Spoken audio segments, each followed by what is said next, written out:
Водата.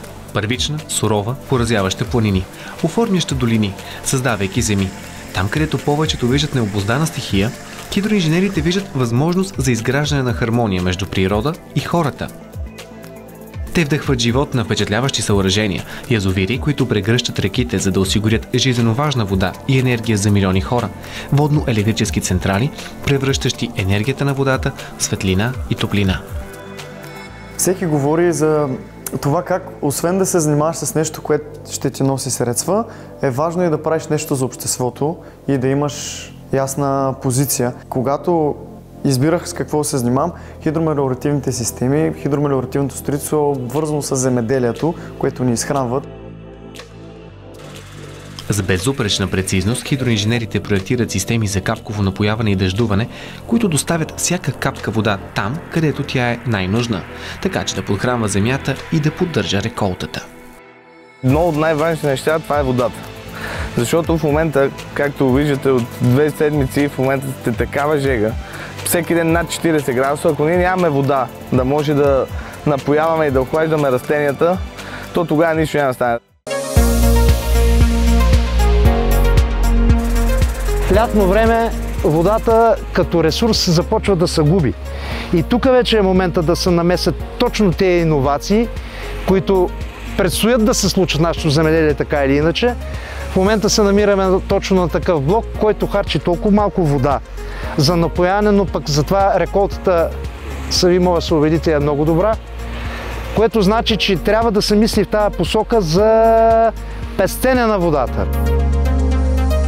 Имаме достатъчно вода, но това също така е благодарение на това, че използваме рационално. Ако не използваме тези системи, било то капковото или било макарите, ако използваме вече устарелите според мен методи, като гравитачно поливане и така нататък, тази вода, вместо да поливаме 1000 декара, да кажем, ние ще поливаме 500.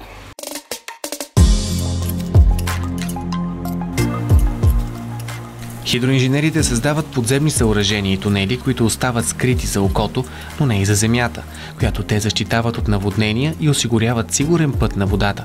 Всяка корекция на реката, всяка дренираща система служи на по-висша цел – да защитава и поддържа равновесието.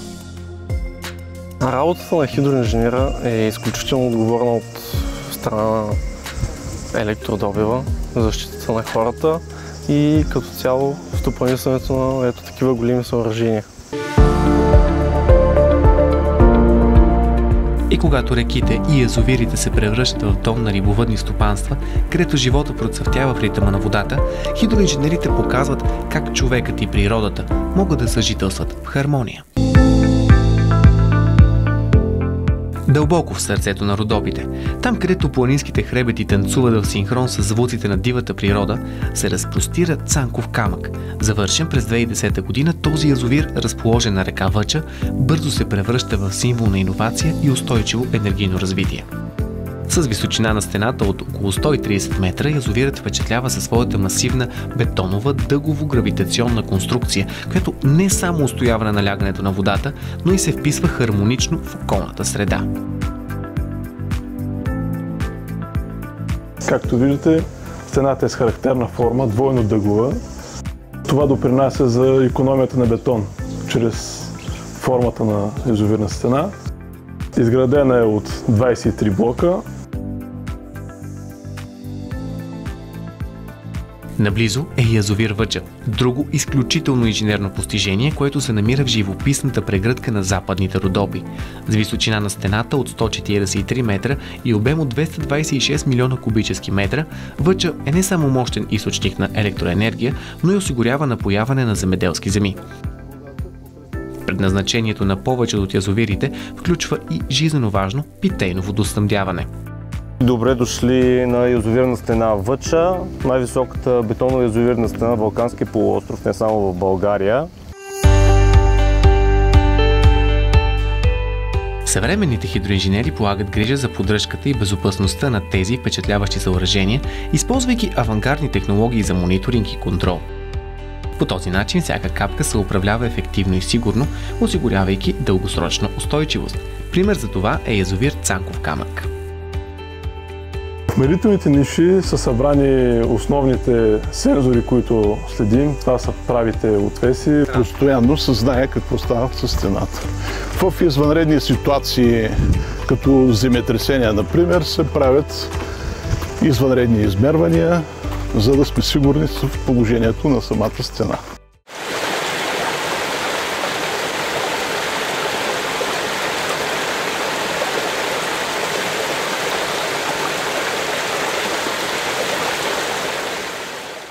Всяка година се правят манипулации и с приливниците, и с основния изпускател, с реално изпускане на води, когато това е възможно, тъй като когато имаме ниско водно ниво, както в момента, нямаме как да направим реално изпускане.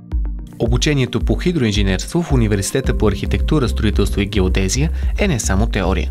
То е практически опит, който въвежда студентите в реалния свят на хидротехниката, там, където трудностите са истински, а решенията сложни и иновативни. Както нашите преподаватели, така и от наша страна и нашия интерес ни среща с доста хидротехнически съоръжения. Както в момента присъстваме на една от нашите редовни практики в края на семестъра. Професията на хидроинженера е отговорност и призвание, а специалността е защитена от държавата. В България хидроинженерство се изучава единствено в Университета по архитектура, строителство и геодезия, а нуждата от кадри е осезаема. Това е много важна специалност и точно защото няма толкова набор от хора, които искат да я учат, защото освен, че е важна специалност, тя е доста трудна, наистина трябва да имаш набор от неща. Завършилите специалност хидростроителство намират реализация не само в частни компании, но и като ценни експерти в министерства, агенции и международни организации, където участват в проекти със значимо обществено и екологично въздействие. Хидроинженерите са тези, които превръщат водата в съюзник на човека. Професионалисти, отдадени на делото си с постоянство и неколебима вяра в своите умения. Трябва да си изключително уверен, да вярваш в себе си и също е много важно, нали, да можеш да комуникираш, защото за да завършиш при нас, нали, трябва да има комуникация и връзка между преподаватели и между студенти и колеги. Работата на хидроинженерите изисква не само увереност, но и дълбоки познания и умения за сътрудничество, за да се постигне синергия между природата и технологиите. Те владеят мощта на водата, превръщайки я в ресурс, който подхранва живота и облагодетелства всички негови аспекти. В свят, където водата се превръща в един от най-ценните ресурси на 21 век, а климатичните промени предизвикват нови рискове и предизвикателства, хидроинженерите са тези, които създават устойчиви решения, осигуряващи бъдещето на цели екосистеми и общности.